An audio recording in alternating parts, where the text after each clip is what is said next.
오늘도 새벽 예배를 드리게 하신 하나님께 감사와 찬송과 영광을 올려드립니다. 우리 다 함께 사도신경으로 신앙 고백하신 후에 찬송가 272장을 부르신 후 에레미야 에가서 5장의 말씀을 읽으신 다음 오늘 말씀을 듣도록 하겠습니다. 이 세상에 고난이 없는 곳은 없습니다. 또 고난이 없는 사람도 없습니다. 에레미야는 나라 패망으로 인해 자기 민족이 당한 고통을 기억하고 제발 하나님께 긍휼히 여겨달라고 기도하는 내용이 1절에 나옵니다. 또한 자신들의 힘든 현실에 대해서 2절로부터 5절까지 하소연하고 있습니다. 믿는 자의 가장 큰 복은 무엇이냐? 기도할 수 있다는 것이 가장 큰 복입니다. 힘든 일이 없어 기도도 없는 것보다 힘든 일이 내게 좀 있어 기도가 있는 것이 더 큰 은혜요 복입니다. 제일 큰 복은 힘든 일이 없어도 기도하는 복이고, 제일 큰 불행은 힘든 일이 있음에도 불구하고 기도가 없는 것입니다. 고난을 통해 기도하는 삶을 찾으면 인생의 위기는 인생의 기회가 됩니다. 나쁜 것도 믿음의 기도를 통하면 얼마든지 좋게 만들 수가 있습니다. 에레미야는 그들의 비참한 현실이 사람을 의지하려고 했던 것과 그들의 죄 때문이라고 고백하는 내용이 6절과 7절입니다. 8절로부터 16절에는 바벨론의 포로가 된 유대인의 비참한 현실이 생생하게 묘사되어 있습니다. 에레미야는 그런 비참한 상황이 자신들의 범죄 때문이라고 탄식하고 있는 내용이 16절에도 나옵니다. 결국 그의 절규는 불평불만의 토로가 아니고 민족의 죄악에 대한 통렬한 회개였습니다. 고난 중에 겸손하게 회개할 수 있다면 그때부터 길이 열리기 시작합니다. 계속된 고난으로 앞길이 캄캄해지고 절망적인 상황에서 어느 순간에 나도 모르게 하나님 잘못했어요. 제발 좀 도와주세요. 라고 진심으로 회개하면 그때부터 새로운 길이 열립니다. 고난 중의 회개는 복된 인생을 만드는 인생 최고의 전환점입니다. 에레미야는 죄로 인해 그들의 마음이 피곤해지고 눈물이 어두워졌고 눈들이 어두워졌고 황폐해진 시온산에서 여우가 놀게 되었다고 17절 18절에 말씀합니다. 거룩한 도성인 시온산이 여우의 놀이터가 된 것보다 언약 백성에게 더 큰 수치와 비극은 없습니다. 그 표현은 죄로 인해 마음이 사탄의 놀이터가 된다는 은유적인 또 있습니다. 고난 중에 내면의 어둠과 사탄의 실체를 깨닫는 영안이 열려 미래를 잘 대비한다면 그것도 고난을 통해 얻는 복 중에 하나일 것입니다. 영안이 열리는 복은 큰 복입니다. 하나님께서 우리에게 허락하여 주신 큰 은혜입니다. 영안이란 신비한 환상을 보는 눈이나 남의 마음을 신비하게 투시하는 눈만을 의미하지는 않습니다. 미래의 환상을 보기 전에 현재의 실상을 볼 줄 알아야 성경 지명을 통해 내 고난도 막고 남의 고난도 막아줄 수 있습니다. 또한 남의 마음을 신비하게 투시하는 영안이 있기 전에 남의 마음을 사려 깊게 배려하는 영안이 있어야 행복의 씨앗이 되고 예수님을 닮은 인격적인 성도가 될 수가 있습니다. 이해심과 배려심의 영안이 열리는 기초부터 튼튼해야 더 큰 복된 미래가 우리 앞에 열려집니다. 한참 동안 비참한 현실에 대해 탄식하던 에레미야 선지자는 하나님의 버리심과 진노하심 중에도 희망을 버리지 않았다고 19절로부터 22절에 말씀합니다. 비록 절망적인 현실로 한탄을 해도 그 한탄까지 받아주시는 하나님께서 계신 것이 성도가 절망하지 말아야 할 가장 큰 이유입니다.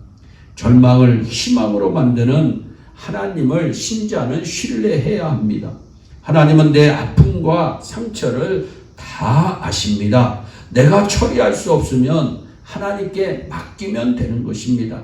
고난 중에 하나님을 신뢰하라. 고난에 치면 고난이 나쁜 것이 됩니다. 그때 고난을 통해 배움과 성숙을 얻지 못하면 더 배워야 하기에 또 다른 고난이 우리에게 주어질 수가 있습니다. 그러나 고난을 잘 극복하고 성숙과 승리의 발판으로 만들면 이전의 고난은 좋은 추억으로 기억되고 미래의 고난은 막거나 줄일 수가 있는 것입니다. 이스라엘은 광야 중에 하나님의 공급하심을 체험합니다.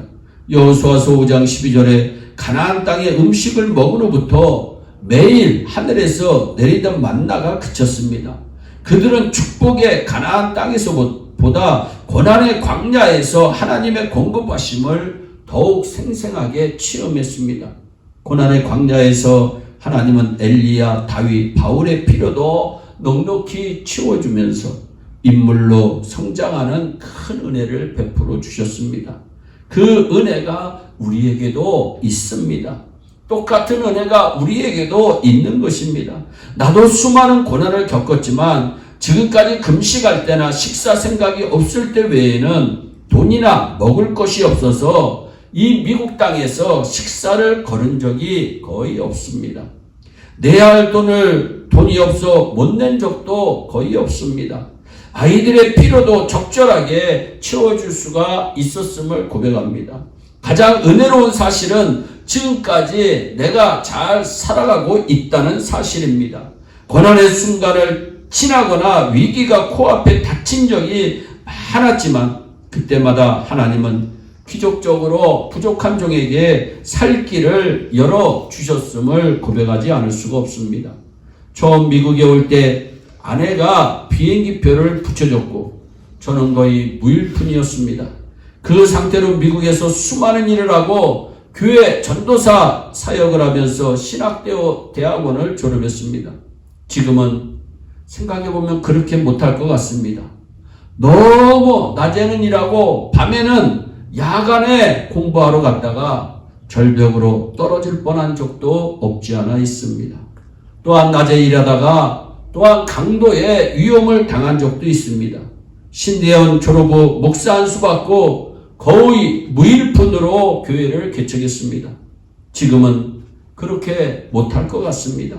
남들이 보기에 무모하다고 여길만 했고 스스로도 지금 생각해보면 정말 무모한 것입니다.